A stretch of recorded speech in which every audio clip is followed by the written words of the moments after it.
이재현의 뉴스 정면 승부 4부, 이번에는 문화로 K를 읽다 시간입니다.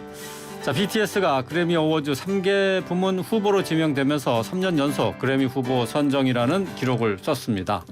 또 K-팝 가수 최초로 수상까지 이뤄낼지 관심이 쏠리고 있죠. 또 여기에 조용필 씨, 또 최백호 씨 새 앨범 관련된 얘기도 있는데요.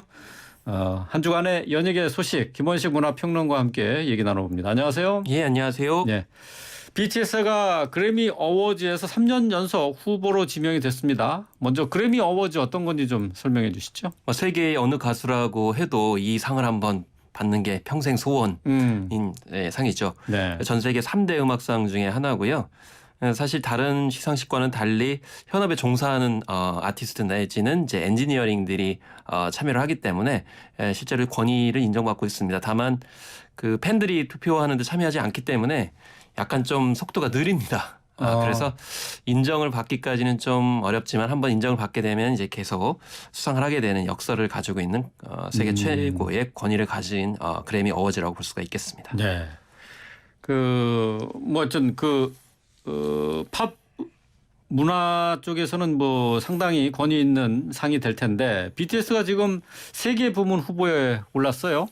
예. 이게 세계 부문 후보로 지명된 것 어떤 그 의미가 있는 겁니까? 예, 사실 참 3년 연속이라는 측면에서 굉장히 큰 의미가 있고요. 네. 더구나 이제 처음에는 2개 부분이라고 알려졌었는데 이 3개 부분에 공식적으로 올랐습니다. 베스트 팝 듀오 그룹 퍼포먼스, 베스트 뮤직비디오, 그리고 앨범 오브 더 이어, 그래서 올해의 앨범에 올랐는데요. 그래서 베스트 팝 듀오 그룹 퍼포먼스는 이게 그 같이 노래 부르는 걸 뜻합니다. 네. 그래서 예를 들면은 A 가수와 B 가수 함께 이제 듀엣으로 뭐 노래를 부르는 것을 이제 생각하실 수가 있겠는데 구체적으로는 콜드플레이의 9집에 마이 유니버스를 방탄소년단과 콜드플레이라고 하는 록밴드가 같이 불렀거든요. 네. 그렇기 때문에 이 베스트 팝 듀오 그룹 퍼포먼스 부분에 해당이 됐고, 그다음에 베스트 뮤직비디오는 최근에 방탄소년단이 발매한 프로프라고 하는 곡의 대표곡이죠. Yet to Come의 뮤직비디오, 이것이 속하게 됐습니다. 그리고 앨범 오브 더 이어 같은 경우에는 이제 올해 앨범인데, 이거는 다시 콜드플레이 9집에 방탄소년단이 참여를 했기 때문에 당연 후보가 올랐습니다. 왜냐하면 콜드플레이 9집이 후보에 올랐기 때문에 그래미의 기준은 거기에 참여한 모든 그런 스텝을 포함해가지고 다 후보에 오르기 때문에 이렇게 3개 부분 후보에 지명이 된 겁니다. 네. 그 3년 연속 일단 후보에 오르게 됐습니다. 2020년 그리고 작년에는 버터 이 노래로 그 후보 경쟁을 했는데 아쉽게 수상하지는 못했어요. 이번에는 수상 가능성 어떻게 보세요?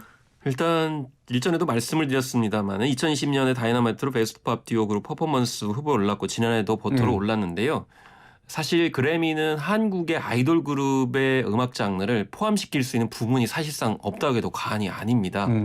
그래서 대개 수상 이력을 보게 되면은 주로 이제 듀엣을 결성해가지고 유명한 가수들끼리 서로 불렀을 때 이제 상을 받게 되는데, 이번 같은 경우는 이제 베스트 팝 듀오 그룹 퍼포먼스의 콜드플레이라는 영국 록밴드하고 우리 한국의 방탄소년단이 같이 노래 부른 마이 유니버스가 후보가 됐기 때문에 어느 때보다도 이 부분은 수상 가능성이 높지 않을까 이렇게 생각을 해보고 있습니다. 수상 가능성 좀 높을 것으로 보인다. 예, 그렇습니다. 다만 이제 올해 앨범 같은 경우에는 뭐 굉장히 내노라 하는 그런 후보들이 굉장히 많기 때문에 좀 지켜봐야 되겠습니다만은 여기에 뭐 아델을 포함해가지고 비욘세 등이 후보에 올라서 상대적으로 이제 베스트 팝 듀오 그룹 퍼포먼스의 수상 가능성이 좀 더 높다라고 일단 판단을 하고 있습니다. 네. 그런데 지금 BTS의 맏형이죠. 그 진의 입대를 앞두고 이 그래미 어워즈 후보 지명이라서 또 의미가 좀 남다를 것 같아요. 네, 그렇습니다. 이미 진이 이제 입대를 예고하고 있는 상황이기 때문에 조만간 군대에 갑니다.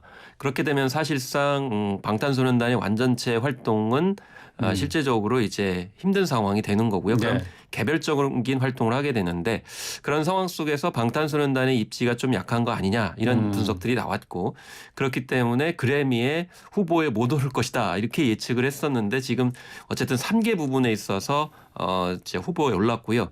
그렇기 때문에 방탄소년단의 어떤 그 멤버 개별적인 활동에 힘을 더 실어줄 가능성이 높다라는 점 그리고 만약에 이제 베스트 팝 듀오 그룹 퍼포먼스 부분에 수상을 하게 되면은 방탄소년단 활동이 일단 인정을 받은 셈이 되는 것이고요.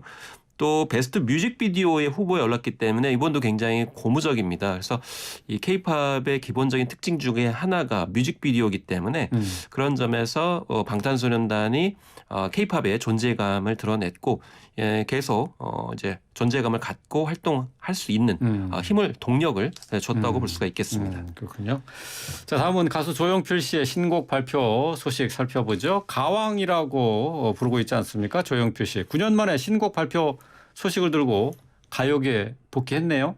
예, 그렇습니다. 그래서 18일에 공식적으로 앨범을 이제 발표하겠다 이렇게 얘기를 하고 있는데 앨범이라기보다는 이제 음원 형태로 나온다는 것인데요.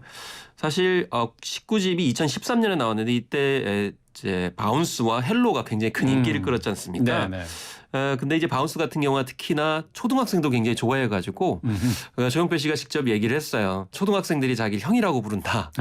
근데 이제 예. 바운스라는 뜻이 이제 바운스 그래가지고 이제 심장이 뛰는 모습을 얘기하는데 이 첫사랑의 감정 때문에 설레어가지고 뛰는 거거든요.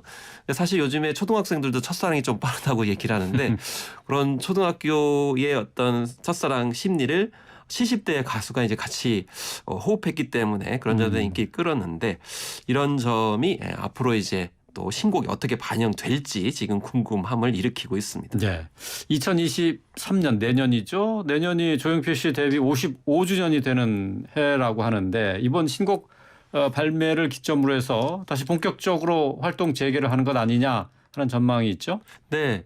이런 전망이 뭐 낯선 것은 아닌데요. 2013년 19집 헬로를 이제 발매를 할 때 그때 선공개곡이라는 것을 이제 선을 보였습니다. 네. 그 선공개곡이 바로 바운스였습니다. 그러니까 이 본격 앨범을 발매하기 전에 미리 한 곡을 이렇게 선을 보였는데 이게 원래 아이돌 그룹들이 하는 거거든요.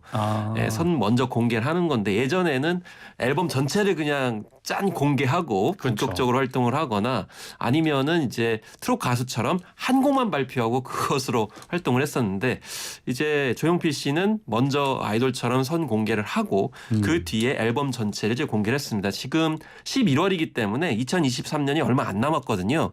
그래서 2023년에 전체 앨범을 공개하는 거 아니냐. 그리고서 55주년을 맞이해서 2013년 19집 헬로처럼 본격적으로 앨범을 활동하는 거 아니냐 이런 예측들이 나오고 있는데요. 그래서 20집이 과연 2023년 55주년에 나올 것인가 여기에 이제 초점이 맞춰져 있습니다. 네. 얼마 전에 가수 최백호 씨도 기획 음반이라고 해야 되나요? 찰나를 발표를 했어요. 요즘 네. 잘 나가는 후배 가수들과 함께 했다고요. 그렇습니다. 뭐 이제 지코도 있고 그다음에 정미조나 정성환 같은 그런 이제 젊은 가수들과 함께 이제 한 거거든요. 네, 그래서 네.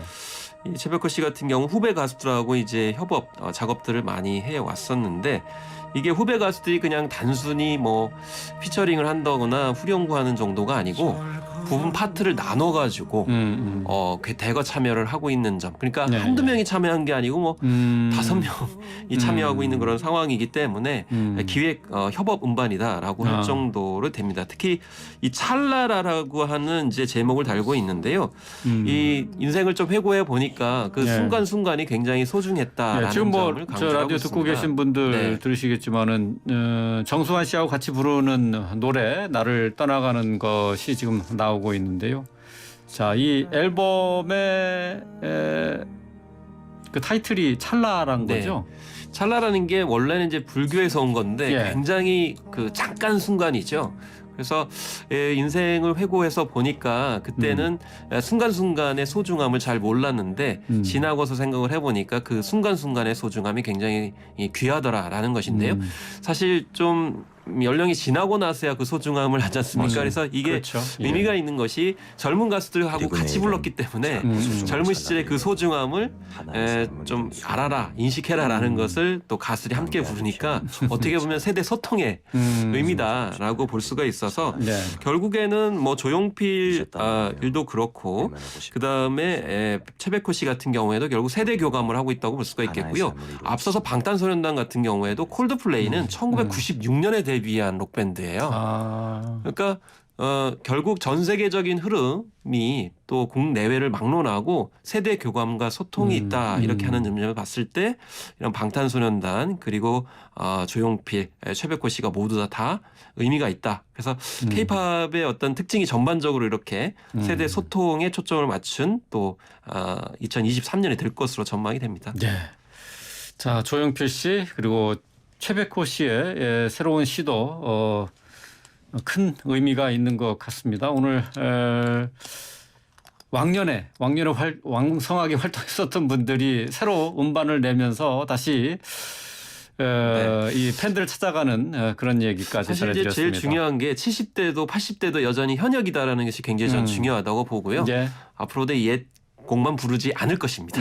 알겠습니다. 자, 여기까지 하겠습니다. 김원식 문화평론가와 함께했습니다. 고맙습니다. 예, 감사합니다.